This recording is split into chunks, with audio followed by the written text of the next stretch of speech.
The broadcast is now starting. All attendees are in listen-only mode. Good morning, everyone. Welcome and thank you for attending this morning's webinar, PIG Review and Dig, Lessons Learned from 5 Pipeline Incidents. I'm Marissa Davis, and I'll be facilitating. So this morning's presentation is one of 3 that we had scheduled to present at this year's GPA Midstream Convention before it was canceled in New Orleans. So while I'm sure he's a little bummed about having to miss out on going to New Orleans, I know he's happy to be able to present it for you folks today. So we will save some time at the end of the hour for questions. So if you have one, go ahead and use the question function and we'll be happy to answer it. And let's get right to it.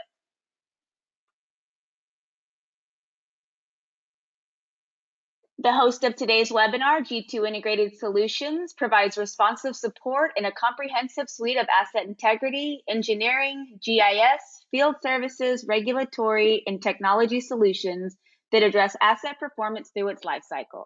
For more details on our services, please visit our website. And now it's time to introduce our presenter, Bernardo Cuervo. Bernardo is a principal integrity consultant for G2 with 30 years of experience in pipeline design, construction, and inline inspection. He's a master trainer of the National Center for Construction Education and Research, co-chair of the corrosion control course at the University of Oklahoma, and a PHMSA associate instructor for the safety evaluation of inline inspection programs. And with that, Bernardo, I'll let you take it from here. Thank you, Marisa. Today, we're going to talk about inline inspection. We will focus in 2 important points. The first one is why it's important to run an inline inspection tool and why it's equally important to verify and validate the inline inspection survey and its results. Then we will review 5 infamous incidents that will help us to learn the most common inline mistakes and how to avoid them.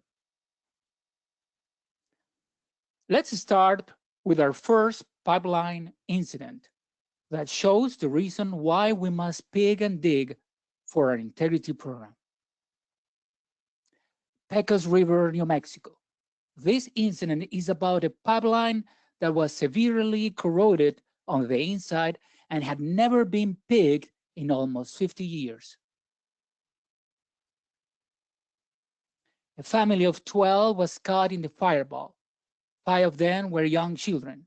They were camping beneath a nearby bridge. Only 1 victim would survive past the few days. The force of the explosion created a crater 110 feet long by 50 feet wide. A 50-foot section of the pipe was ejected and was found almost 300 feet away. The area of corrosion extended over 21 feet. Corrosion pits were visible on the inside surface of the pipe at various locations. At one particular location, a through-wall perforation was visible.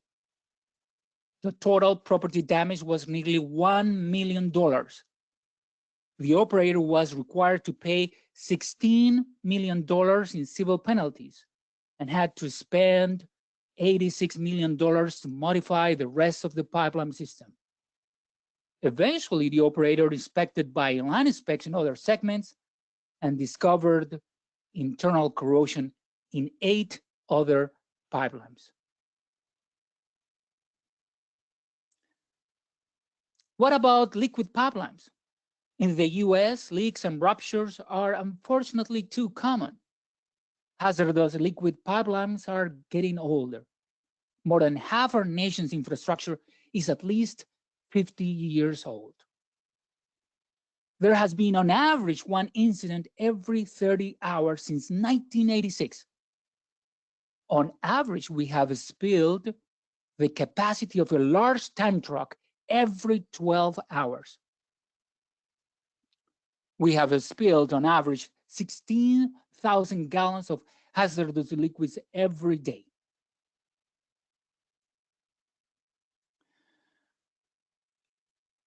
We don't have to accept things the way they are. There are things that we can do to change. If your pipeline segment is piggable, the best and most practical method for performing integrity assessments is inline inspection. So Now, for our next incident, what happened when you just completed the first inline inspection of a new pipeline asset? The inline inspection tool results are in, and there are no required repairs. However, how sure are we of the accuracy of the results? Could the tool have undercalled some of the reported anomalies? So you get the ILI report. What do you do next? Chalk Point, Maryland. Probably the worst place that you can choose to have a leak because you are 35 miles southeast of Washington, D.C. In 2000, an insulated pipeline leaked 3,300 barrels of fuel oil to a wetland near the Patuxent River, which is a tributary of the Chesapeake Bay. This story really begins 50 years before. Let's go back in time to 1972 during the construction of this pipeline. The 12-inch ERW pipe was installed with 1-inch polyurethane thermal insulation and 110 mil polyethylene jacket exterior. Unfortunately, a wrinkle bend was located in this spot. The pipeline was buried about 3.5 feet deep at this location.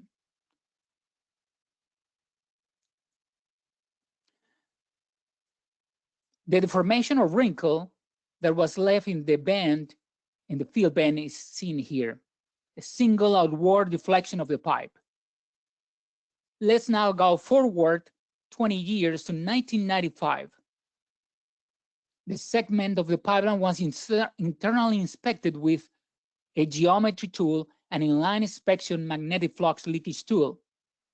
After receiving the report, the data didn't match with the odometer. 2 years later, an ultrasonic inline inspection tool was run in the pipeline. Even before this inline inspection tool, a caliper run was sent to confirm the pickability of the segment. Here is the deformation buckle and the actual data from 1997 of the wrinkle bend. Colors are used to show deviations from the nominal internal wall, as well as the nominal wall thickness. Here is the standoff, or kind of the internal picture of the pipe. And here you can see the wall thickness. So the black color is used to show the nominal internal diameter of the pipe. Here, black color is to show the nominal wall thickness of the pipe. Green shows echo loss and corresponds to the outward protruding part of the metal in the wrinkle bend. The same with the standoff. The echo didn't come back to the tool and is shown in green. Unfortunately, the ILI analysts classified the buckle as a T-piece. At the right side of your screen, you can see an actual T-piece, and its corresponding signal will be something like this. So the round part of the offtake corresponds to the echo loss round here in the standoff. But as we can see, these two indications are completely different.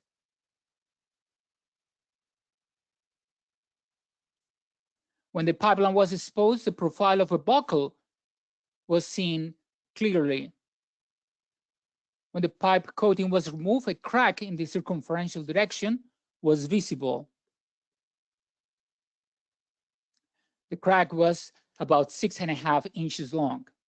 You can see the coating system on the left side of the screen.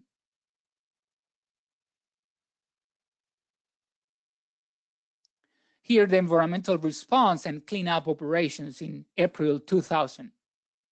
The fracture in the buckle that was undiscovered because of the data from the inline inspection tool was interpreted inaccurately as representing a T piece.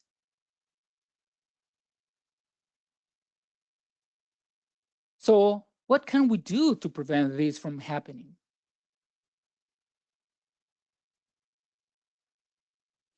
A quick revision of the data with an integration would have cost probably less than 10% of the total cost of the inline inspection. 3,300 barrels of fuel oil contaminated the wetlands, and the cleanup cost $71 million in 2000, about $107 million in 22 adjusted for inflation.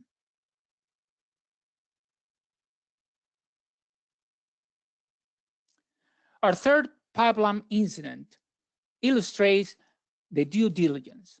What do you need to do when you get the inline inspection report? The answer is simple. Look for inconsistencies. This is an insulated pipeline in the West Coast that ruptured and spilled 2,900 barrels of oil in 2015. It is estimated that 500 barrels of crude oil went through a culvert near the right-of-way and finished in the Pacific Ocean.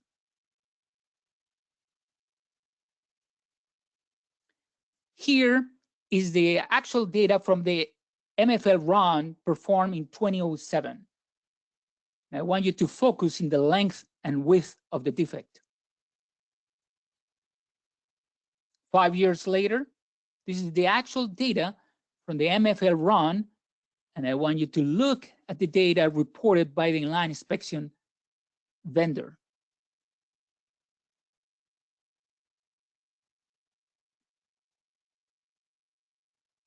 Three years later, in 2015, an inline inspection run was performed 9 days before the failure, and the maximum reported depth was 47%, when in fact, by the time of the failure, the actual depth was 89%.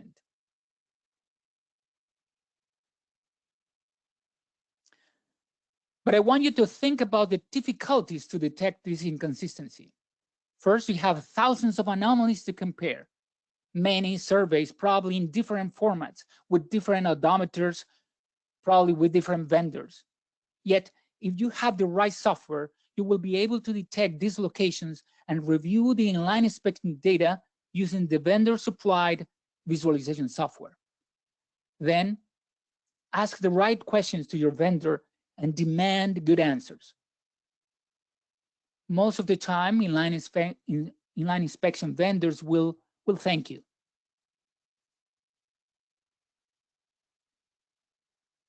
There are many tools available for the integration of multiple data sets and then review the highlight data using the data visualization software.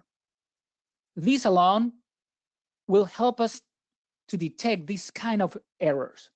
Yes, it will take you some extra time and resources, but it will cost you much more less than the estimated $335 million cost of this spill. And this cost does not include lost revenues, as the pipeline was used to transport crude oil from refineries from 7 offshore rigs that were idle after these incidents. Our fourth pipeline incident illustrates what happens when you use a new inline inspection technology.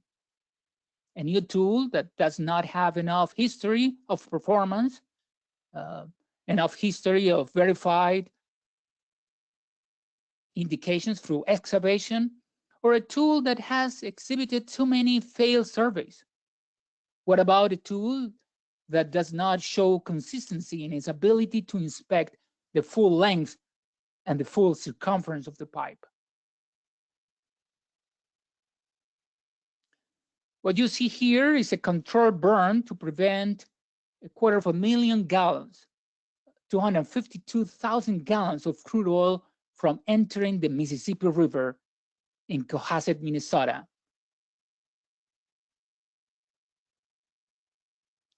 Examination of the failed pipe revealed a 13-inch long transportation fatigue crack along the inside surface of the toe of the longitudinal well bead. This is DSAW pipe.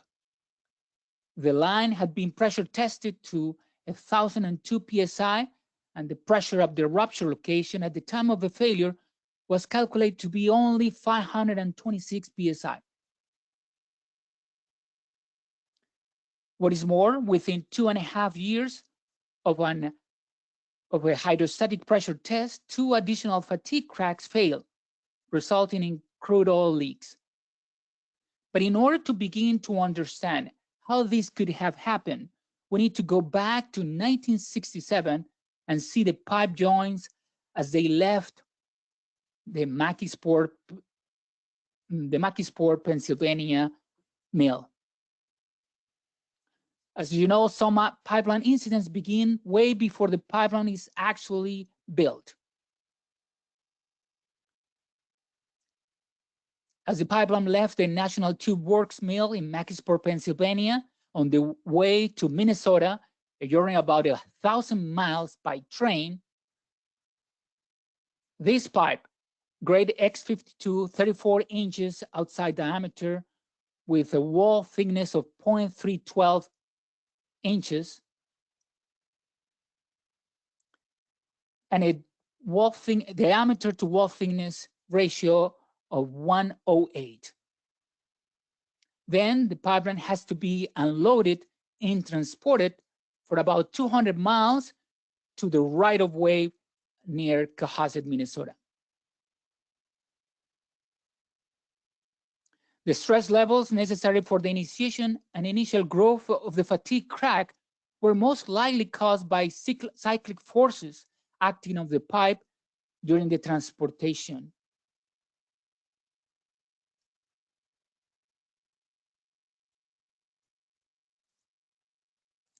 Well, in 1995 and in 1996, the pipeline was inspected using an elastic wave inline inspection tool that was developed at the end of the 1980s. This inline inspection is performed using wheel probes. This tool was designed to find cracks in gas pipeline and also in liquid lines. But unfortunately, the tool has no redundancy by this time built into the sensors. Now, if we look at the transversal cross-section of the pipe from the back, we will see a liquid field probes that house these sensors. So these sensors impress ultrasound into the pipe wall. The wheels are arranged in about 16 pairs, with one from each pair firing the ultrasonic pulse in the counterclockwise direction and the other one in the clockwise direction. And in that way, it will be reflected by axial discontinuities. This is the actual data. 2 runs were performed in February 1995. The first run only collected about 50% of usable data. A second run was performed in the same month and provided only 70% of usable data. The sensor, the tool is moving in this direction. This is the odometer wheel, clockwise and counterclockwise data. The clockwise channel was working, but was electronically noisy and provided very weak signals. 1 year later, 2 more runs were performed. The first one was a fail run that only collected 25% of usable data. Here is the second run of 1996. However, the clockwise channel was not providing acceptable quality data when it was in the area of the point rupture. To the right, the signal inside the red box did not exhibit the diamond-shaped crack signature.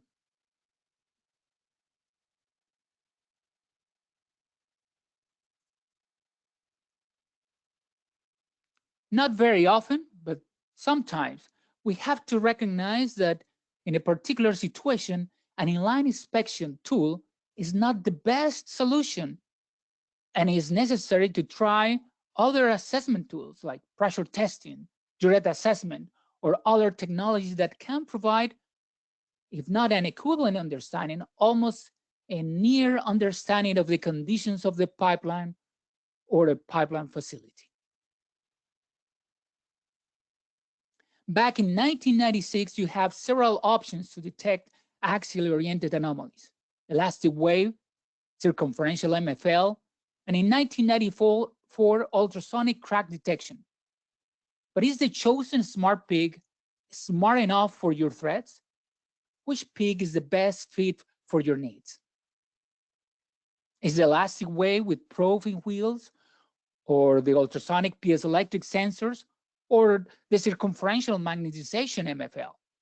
Today, you have even more options. In addition to these technologies, there are spiral magnetization, EMAT, phase arrays, ultrasonics. Which tool gives you the biggest bang for the buck? Which vendors provide the best overall service? These are difficult questions that you need to answer before you plan your inline inspection survey. Our fourth pipeline incident illustrates what happens when you run an inline inspection, but the results are not what you expect. 20,000 barrels of oil saturated surrounding wetlands near the Talmash Creek and Kalamazoo River on Sunday, July 25th, 2010. The rupture occurred during the last stages of a plant shutdown and was not discovered until 17 hours later. The 30-inch diameter DSAW pipeline with a wall thickness of 1/4 of an inch was manufactured in 1969. Coated with polyethylene tape, the pipeline ruptured due to cracks of corrosion fatigue that had grown in size until the pipeline failed during a plant shutdown. The corrosion fatigue cracks most likely grew from smaller cracks that were likely initiated by longitudinally oriented near neutral pH stress corrosion cracking from a corrosion pit. Here is the ultrasonic data from the 2005 ultrasonic data survey. An ultrasonic crack detection tool uses an array of piezoelectric sensors on a tool with a liquid coupling to impress the ultrasound into the pipe wall. The crack detection sensors are arranged around the tool with half firing clockwise and half of them firing counterclockwise. About 10% of the total sensors of the tool are dedicated to wall thickness measurement. This survey identified about 7,000 crack indications. Here, the SCC indication and a crack field, typical crack field of this pipeline. According to the inline inspection vendor, 6 features were identified in this rupture segment in the joint that ruptured, including this indication of a 52-inch long crack that was originally characterized as a crack field by the junior analyst. However, a supervisor changed the analyst's characterization to a crack-like defect that will look something like this.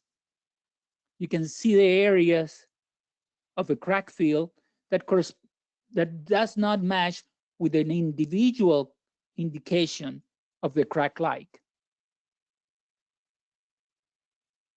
As the supervisor changed the analyst's characterization to crack-like defects during the final quality check. This is unfortunately very common,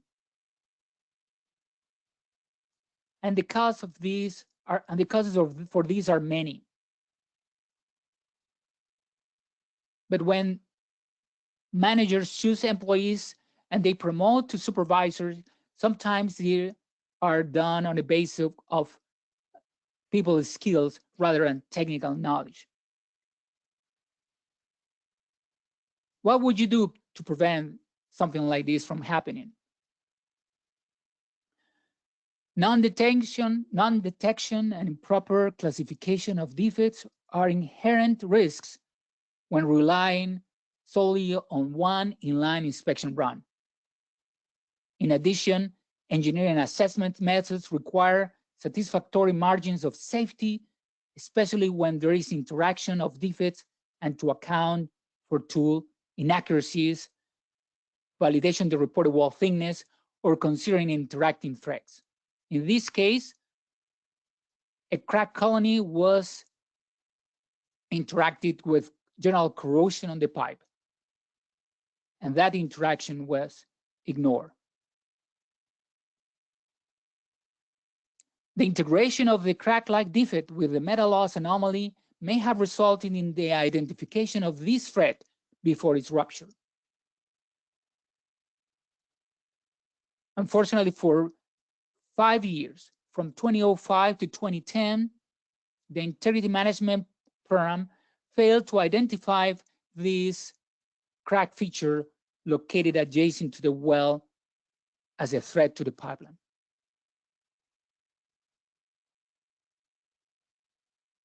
A crack like with a total depth of 84% ruptured in 2010 and cost about $1.2 billion. So finally, what can we do to prevent these things from happening? Well, a good place to start is to follow these 3 documents when planning and conducting inline inspections of pipelines. After February 2017, each operator must comply with the requirements and recommendations of these 3 documents, incorporated by reference in 195.3, and they will be incorporated by reference in 192.493 for gas pipelines starting on July 1st this year. These documents are the NACE standard practice SP 0102-2010, Inline Inspection of Pipelines, a document to improve ILI tool selection. FENSA provides you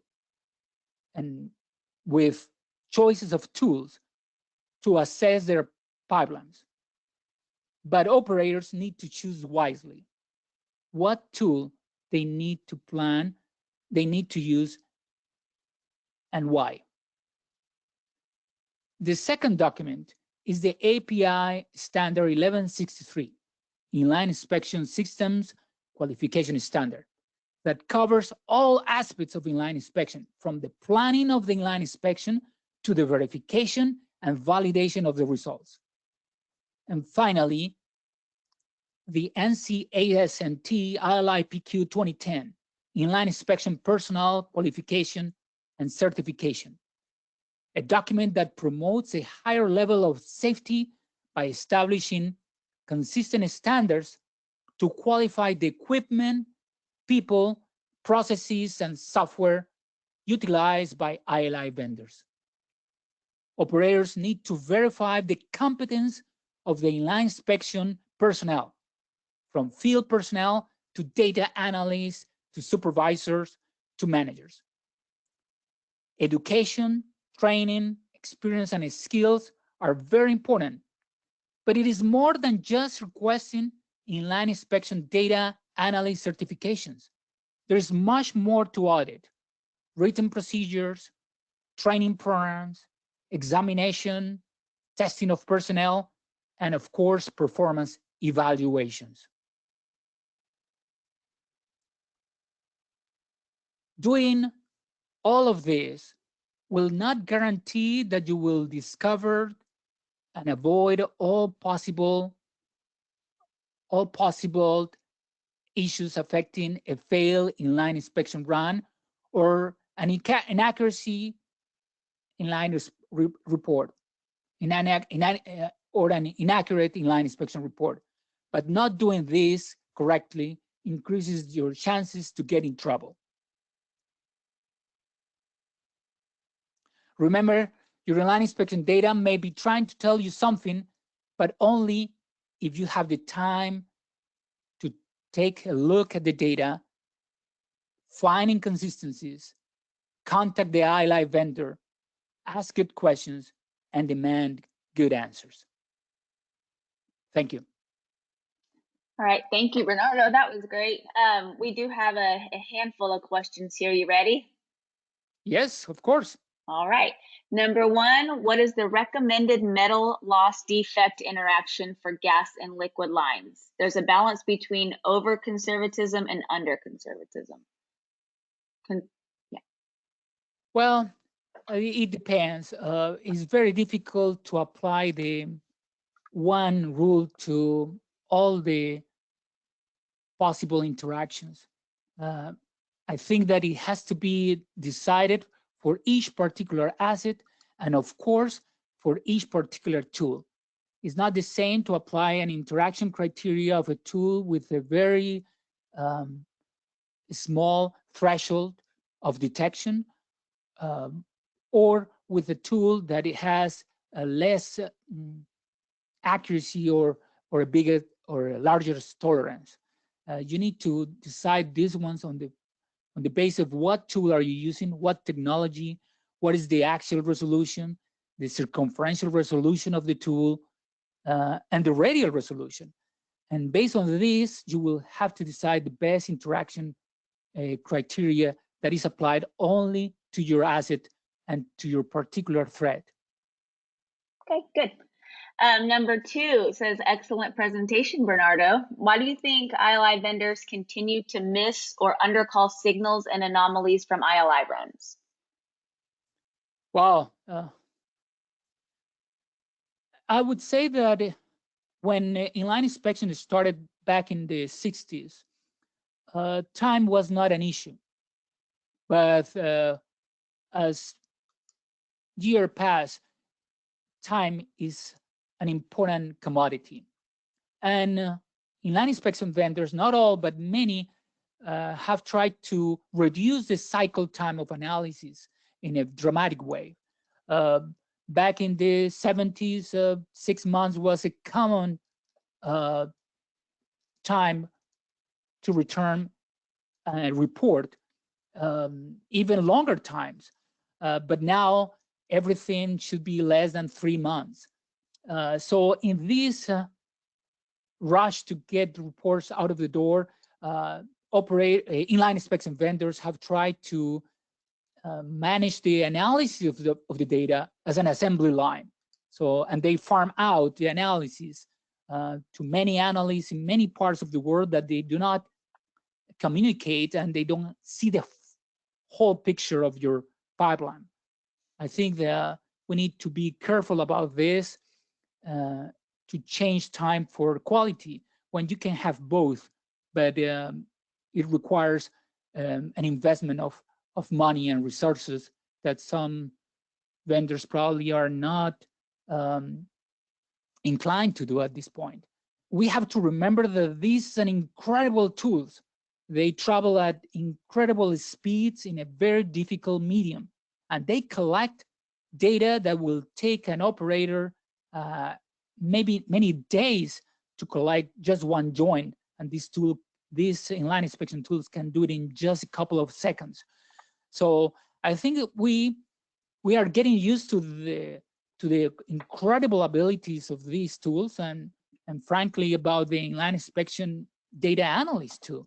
And we are demanding more accuracy and more speed to get reliable data. Okay. It says, what happened to the supervisor who changed the analyst's report to crack-like versus crack field? She said, what she's asking is, what are the repercussions for people who knowingly change or ignore data? Well, I don't know what happened with this person. It's easy for us here to see these incidents and hindsight is 2020. And we forget that normalization of deviance is a threat. Normalization of deviance is when you take shortcuts, and you take shortcuts because you are under pressure. And these pressures are for everybody. We are all feel this when you take shortcuts and there are no bad consequences. We are encouraged ourselves to keep taking shortcuts, and sometimes we don't follow the procedures. Sometimes it's just lack of training. Some junior analysts are recently trained, and some supervisors have not been trained for many years because they are now supervising. But unfortunately, they have important responsibilities that they cannot forget. But this is not about taking blame on people or vendors or operators. This is so that we can prevent these things from happening. We cannot afford to continue to have leaks and ruptures, to have an incident every 30 hours. We need to do things in a different way. We need to look for solutions because we are all in this together. This is not something to blame a particular person, but I think that we need to have clear procedures, and companies needs to follow these procedures and enforce them, but also to not promote people take shortcuts when faced under with pressure, with deadlines or money. This is something that we need to look into. Okay. Says, is there research on how often crack fields are incorrectly called as crack-like? Not that I know, but many features have similar signatures. And unfortunately, this is something that the analyst needs to learn with, not only with a clear training, but also they will learn with practice. And that's the reason we demand from analysts incredible time in experience on the job, looking for these similar signals. 400, 300, 600 hours are common to for companies to give analysts the time to get comfortable calling these features. Not that I know there are no, but this is something that happens sometimes. Is not because of the fault of the analyst. Sometimes it's just that these indications are not, the quality of the data is not that well, and that is also a problem. Sometimes inline inspection companies are tended to accept data quality that is not above par, and the operator doesn't know, cannot distinguish the quality of the data, and he will accept a run that probably shouldn't have accepted.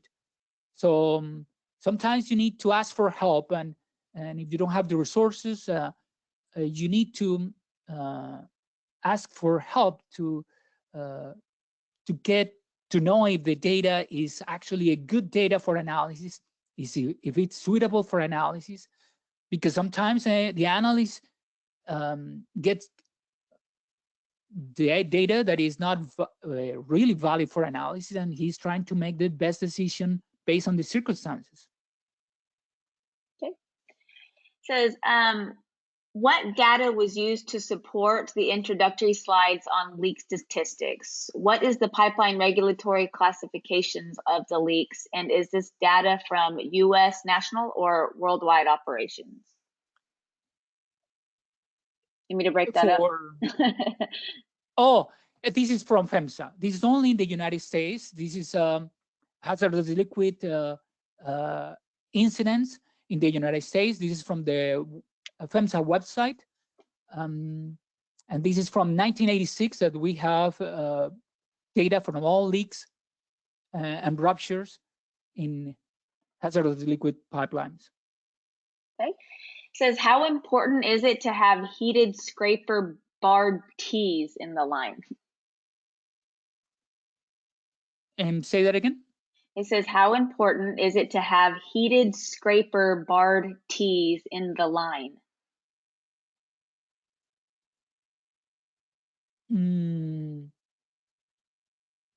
Okay. I have to pass. All right, let's see. It says, excellent PowerPoint. For the failure that was attributed to transportation of the pipe by train and truck, how was fatigue determined versus in service? Oh, the area from the let me show you the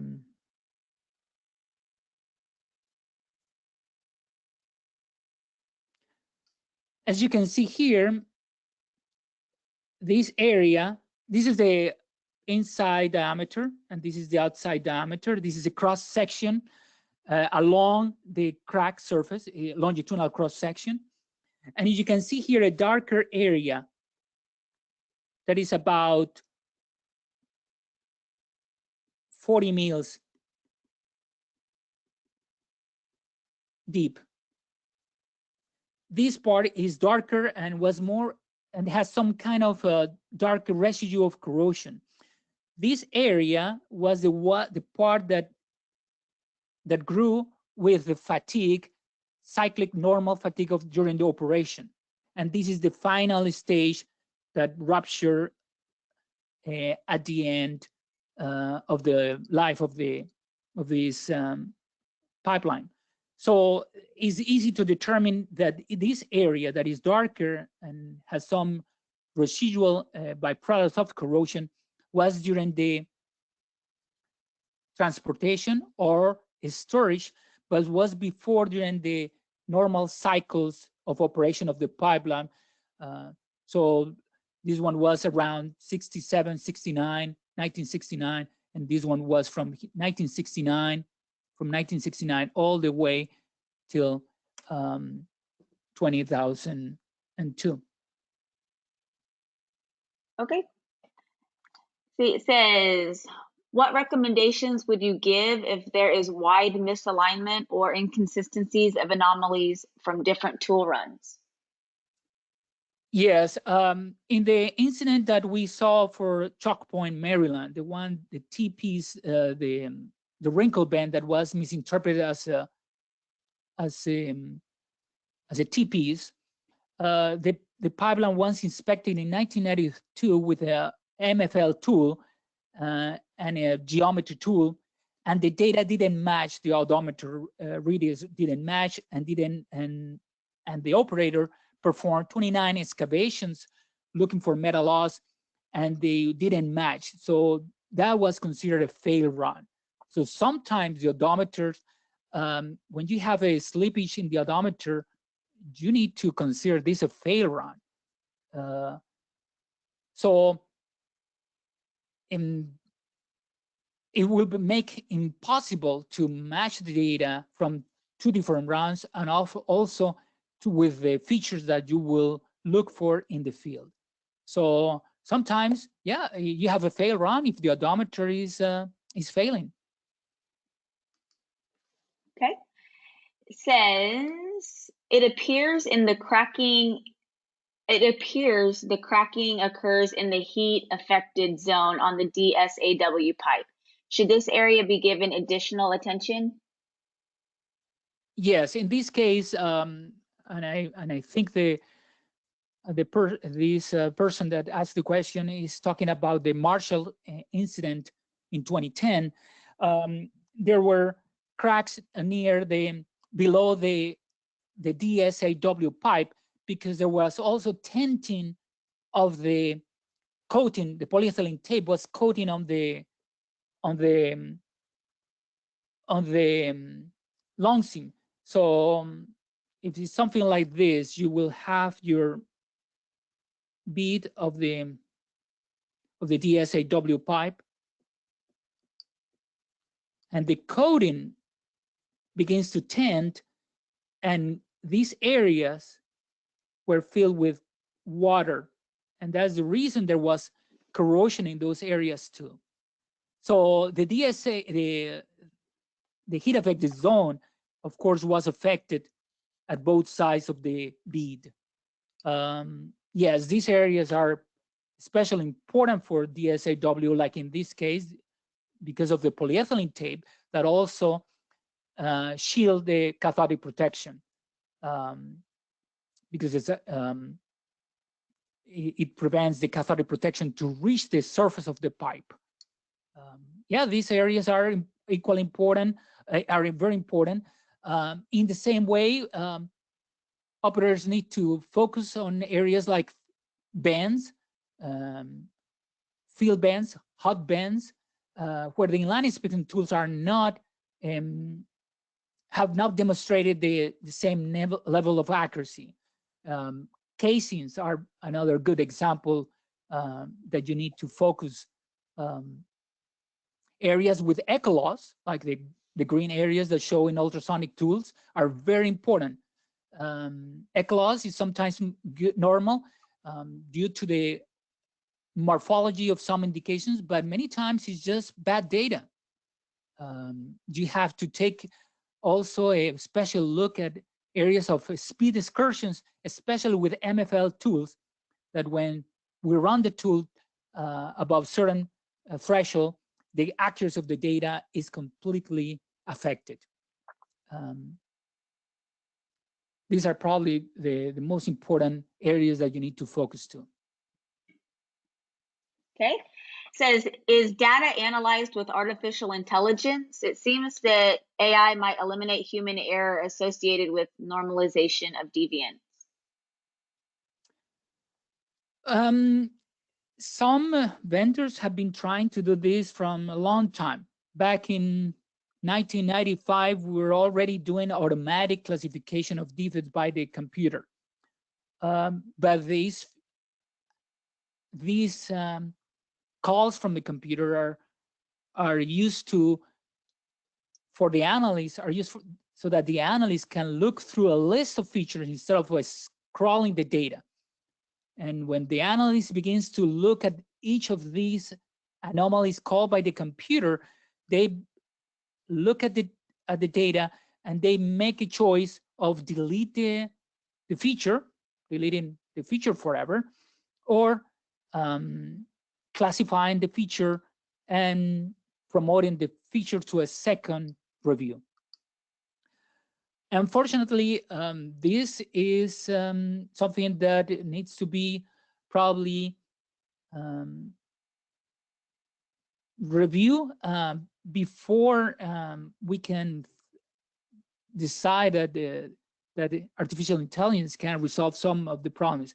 At this point, artificial intelligence is more kind of a buzzword, but the analyst in every technology is performed by people.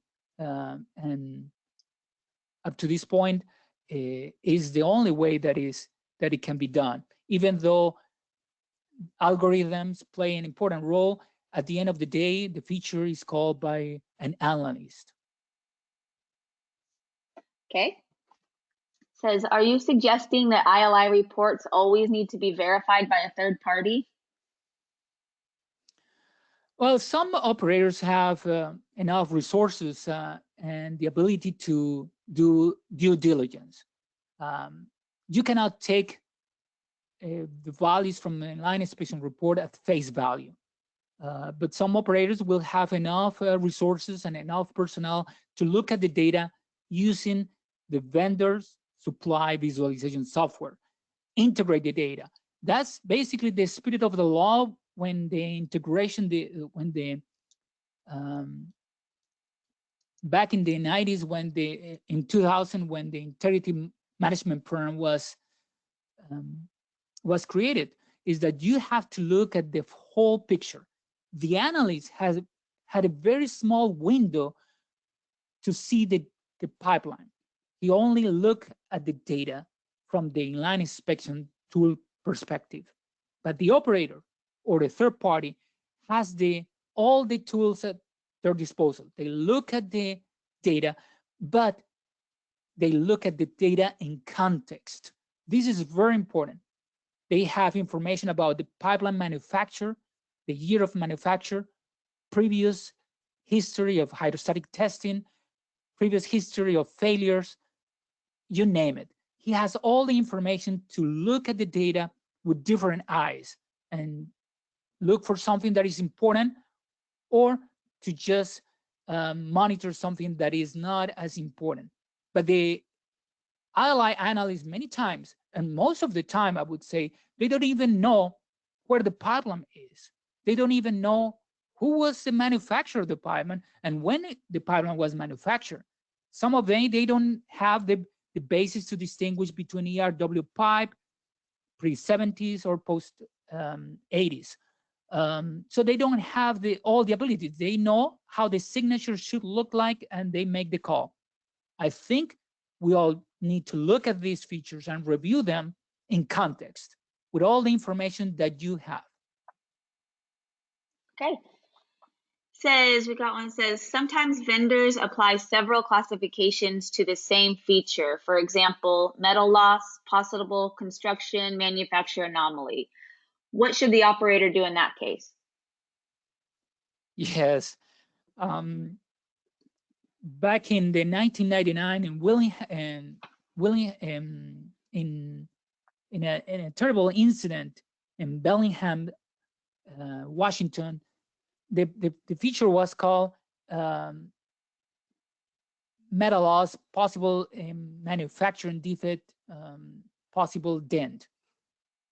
And sometimes you have to look in those areas with a specific eyes, because could be an interaction of threads, or could be that the analyst doesn't have really the tools to distinguish which one is, and the only possible answer is, well, it could be all these three or maybe more calls. So these features needs to be looked by the person with enough experience, and of course in context. And sometimes you need to go to the vendor and request clarity in the in the methodology that they have in order to reach to that conclusion, and also to the why they call a dent, or sometimes they call it with different names. But you need to be clear about what is the correct name of a feature, and what is the reason these features have different names, or were classified with two names. Maybe because it's an interaction of threads, or maybe because the indication was not clear. But yeah, these are points that we need to focus to. Okay. Says we have a clarification regarding the scraper barred T question. It says, how important is it to have heated treated T's in the line? Heat treatment post installation of the scraper bars.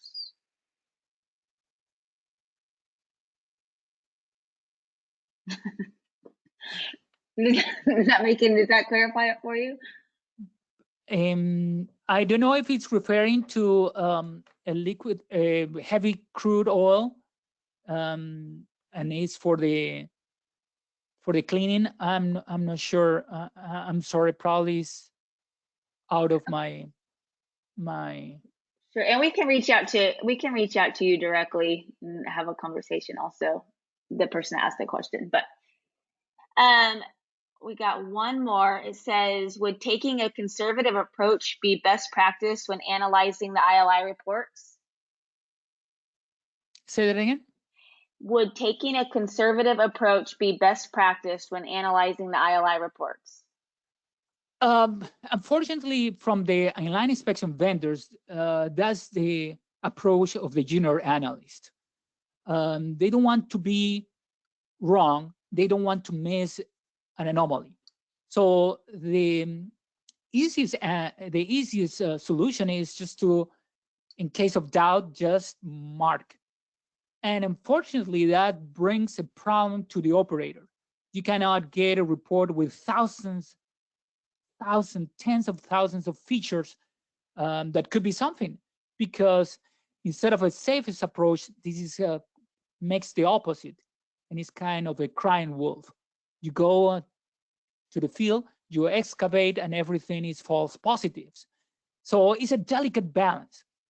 I don't think that the conservative approach is the best solution, but I think that the revision of the data in context is a very good approach, because you take the conservative side of the unknown. You are conservative because you don't know the conditions. Is what we call, instead of a conservative factor, is an ignorance factor. But when you review the data in context, you don't have this ignorance factor, but you are really looking at each anomaly for what it means. Okay. And that is our final question, and we're at the end of the hour anyways. Well, I did have a couple people ask if the presentation would be available, and it will be.